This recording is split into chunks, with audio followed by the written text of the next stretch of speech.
So let's talk about the news in relation to the British pound. So I've got British pound against Japanese yen, and just some information. So the GJ is one of the most popular forex trading pairs among traders. Now, if you look at anything related to the US dollar, as we know, the US dollar is the most manipulated currency in the world. So now I trade a lot of GU, so I deal with a lot of manipulation, right? So, but if you don't like that type of manipulation, because it is quite aggressive, a lot of traders will revert to GJ. So, just some ideas about generally how the market tends to operate. So, if you look at my time zone is Eastern Standard, right? New York. So at this time it's UTC -4. And we have a session that's prior to London opening, right? It starts at 2 o'clock. So, and then if you look at 3 o'clock, that's when London opens. So you're going to notice if you come down here, all of a sudden volume increases. Basically right at 2 o'clock, right? So if you're going to be trading, really, why would you trade before Frankfurt, right? Now, and then when London kicks in, the volume may increase, it may stay the same. But basically, because the volume is the tracks left by the institutions and the banks, you can have an understanding that basically the confidence of these traders is going to be highest in either the pre-market or the market open, right? And that these ideas come from trading pits from like the 1920s. So it's kind of an unknown concept today because electronic trading is really taken off in the last couple decades. So a lot of people just aren't aware of what happens and the concepts related to an actual auction.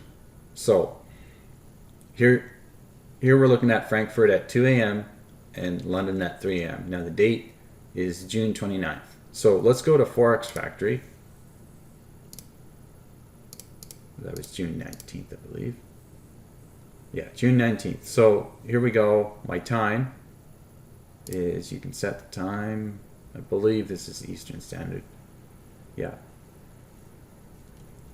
So Eastern Standard Time, 19th. So we've got yellow folder, so we don't have a whole lot of news, right? And if this was a red folder, that'd be higher impact news, right? So basically 2 a.m., right, we had Euro. Now, this is one of the reasons why I like trading GU, is that the Euro makes up about 46% of the US dollar. So any news on the Euro side of things is obviously going to affect the rest of the market, right? So, but we do have news British pound at 2. And then we have news at 4, right? But there's not much news, really. So let's go back to our chart. So if you look, let's just delete a couple things.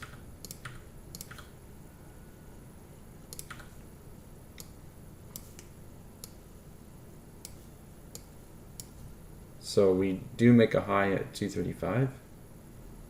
So we know our news is coming out around 3 or 2 o'clock, right? So you can see the reason that we understood that, why wouldn't we wait, right? So if you wait till 2, and then your volume increases from Frankfurt, but there's a couple other things going on here, right? So, and yeah, you can understand this from like order flow and like all different ways, but I'm going to show you a book. It's called Behold the Pale Horse. So this was written by William Cooper. So just look for currency, and there's a couple quotes.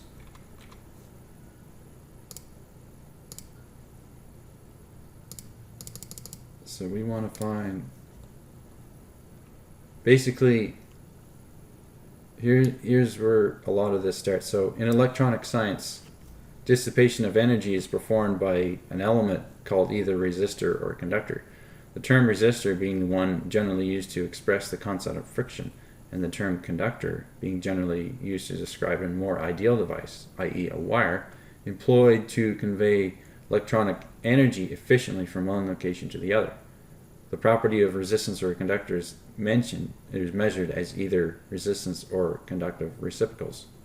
So basically it goes on to explain how you can relate these to electronics and through the economy, but they also had a discovery where they say basically that money has power over people, and they refer to it as inductance, right?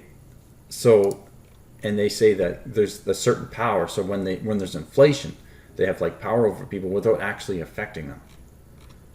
So, and then they had a couple economic models, but if you go down to here, there's a certain quote by Mayer Rothschild.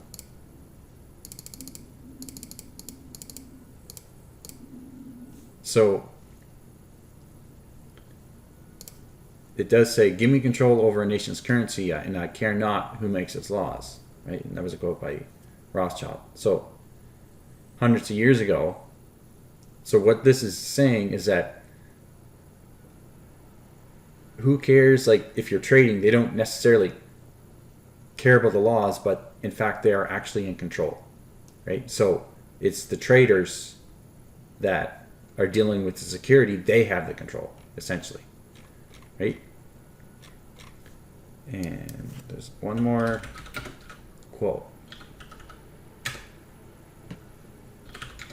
"The final key to economic control had to wait until there was sufficient data and high-speed computing equipment to keep close watch on the economic oscillations created by price shocking and excess paper energy credits, paper inductance, or inflation." Right? So if we come back to the markets, right, and we see as they say, a price shock, right? So why did the market run up? Here we are. We're still on the 5-minute chart, but it ran up, right? And it ran back down. So if you submitted, say, a market order to sell, right? If you're a big player, well, it is gonna run the stops. But what is happening is if you're looking for sell contracts, right? It's taking it from weak holders, basically, right? So you're running their stops as well, but you're also going through the price ladder tick by tick, right? And as your orders get filled, it continues going the opposite way. And that's part of the reason why you need essentially liquidity to get your order filled if you're a big player. And that's one of the reasons that we try to trade when the confidence is highest, meaning when the session opens, that's when you want to get out on the market. Now, if there's not much confidence, well, you may actually want to trade later. But that's kind of a different story. So you can see it, right? So as the market is young in the session, right?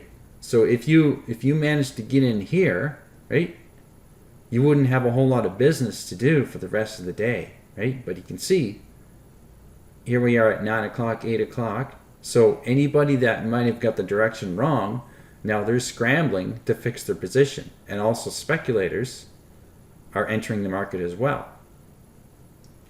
right? So you don't have to think of this as like some kind of mitigation, because it really isn't, right? Because it's all human emotions, right? So you can see how the market came back. It tried to retest this area, right? But it's all because of the size of the orders, right? And that comes back to the electronics. So if I come back here and I'm like, okay, where is my liquidity the highest, right? You can, in this case, you can see it. And you can also, if you understand the new financial day, right, that's basically a high and it's above the previous, right? So like, yes, this may be a weak low, but this day is completed, right? So the high of the day here, starting at midnight, right? So that goes above this day. So any traders that that's a little bit more long term than just a day trader, now they're potentially interested, right? If you understand how the references work, right? The bigger the references, the bigger the trader that usually comes on board.